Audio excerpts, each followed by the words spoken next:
Halo semuanya, jadi pada kesempatan kali ini Ibu akan menjelaskan mengenai teorema Pitagoras.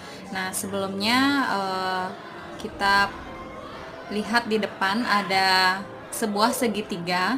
Nah, di mana teorema Pitagoras ini hanya berlaku pada segitiga siku-siku ya. Jadi untuk segitiga yang lain tidak berlaku. Nah, jadi hanya berlaku pada segitiga siku-siku. Nah, pada segitiga siku-siku ini memiliki tiga sisi yang Ibu misalkan di sini adalah sisi A, sisi B, sisi C, dan sisi C ya. Sisi A yang ini ya. Nah, sisi B yang warna biru dan sisi C yang warna hijau. Nah, jadi untuk sisi C ya, itu dinamakan dengan sisi miring atau hipotenusa. Nah, sisi C ini merupakan sisi yang paling panjang dibandingkan sisi-sisi yang lain. Jadi ini adalah sisi terpanjang. Nah, untuk sisi B ya, sisi B itu dan sisi A itu dinamakan sisi tegak. Sisi B itu adalah sisi tegak atau sisi siku-siku. Termasuk sisi A juga sisi tegak atau sisi siku-siku. Nah, kenapa dia dikatakan sisi tegak? Karena pada sisi A dan sisi B itu mengapit sudut 90 derajat. Jadi nanti di segitiga siku-siku jika ada sisi yang mengapit sudut itu dinamakan sisi tegak atau sisi siku-siku.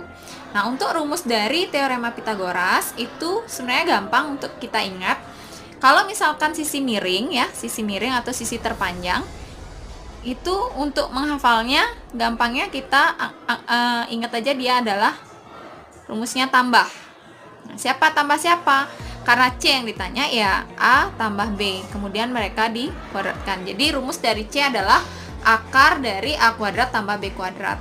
Nah, kemudian kalau ditanya sisi yang lain, misalnya sisi B dan sisi A, jadi sisi B dan sisi A itu kan bukan sisi yang terpanjang. Jadi gampangnya rumusnya itu adalah dikurang. Siapa dikurang siapa? Jadi yang tentunya yang kalau B yang ditanya kan sisanya adalah si C dan si A gitu ya.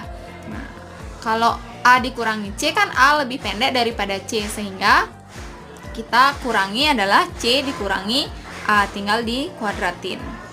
Jadi rumus dari B adalah akar C kuadrat min A kuadrat.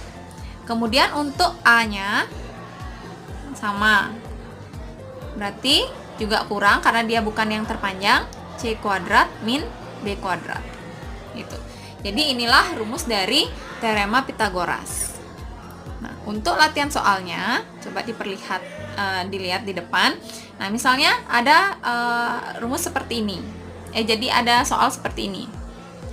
Ada sisi yang diketahui adalah 11 dan 14. Kemudian yang ditanya adalah sisi yang T. Kita perhatikan dulu. Jadi 11 dan T ini ya, yang Ibu lingkari ini itu adalah sisi tegak.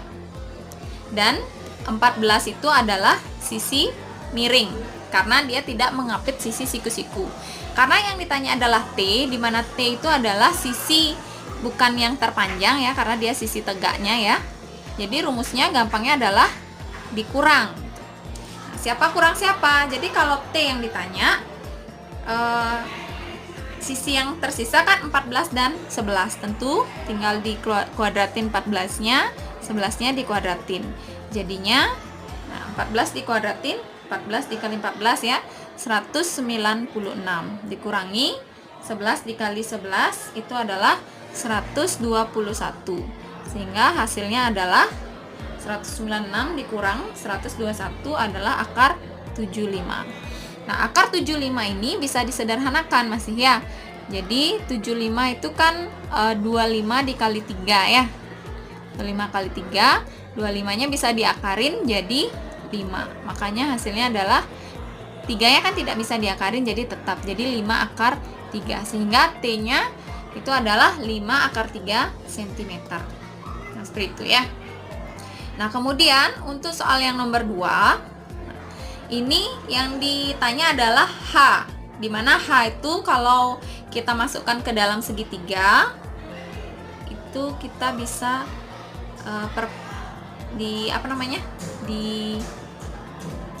dipinggirkan menjadi tinggi dari segitiganya, segitiga sama kaki ini ya. Nah, di sini berarti H-nya. Agar kenapa dipindahkan H-nya itu bukan bermaksud bagaimana agar membentuk suatu segitiga siku-siku, karena tadi seperti yang sudah dikatakan sebelumnya, rumus teorema Pitagoras itu hanya bisa berlaku pada segitiga siku-siku. Nah, sehingga membentuk segitiga siku-siku.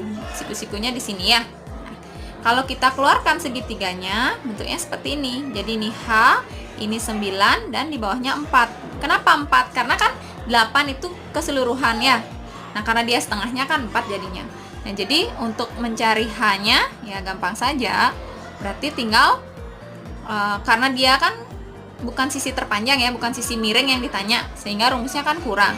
Siapa kurang siapa ya? 9 dikurangi 4. Tinggal dikuadratin mereka masing-masing dulu baru dikurangi. Berarti 81 dikurangi 16. 81 dikurangi 16 jadinya akar 65. Nah, kemudian untuk yang ini sama seperti sebelum-sebelumnya. Jadi P ya, yang ditanya adalah P ya. PM itu maksudnya P dalam satuan meter gitu. Jadi P-nya adalah akar 13 kuadrat dikurangi 5 kuadrat. Jadinya sama dengan 169 dikurangi 25 ya. Hasilnya adalah akar 144 ya. 169 kurangi 25, 144, akar 144 adalah 12. Baik, sekian penjelasan mengenai teorema Pitagoras. Halo semuanya.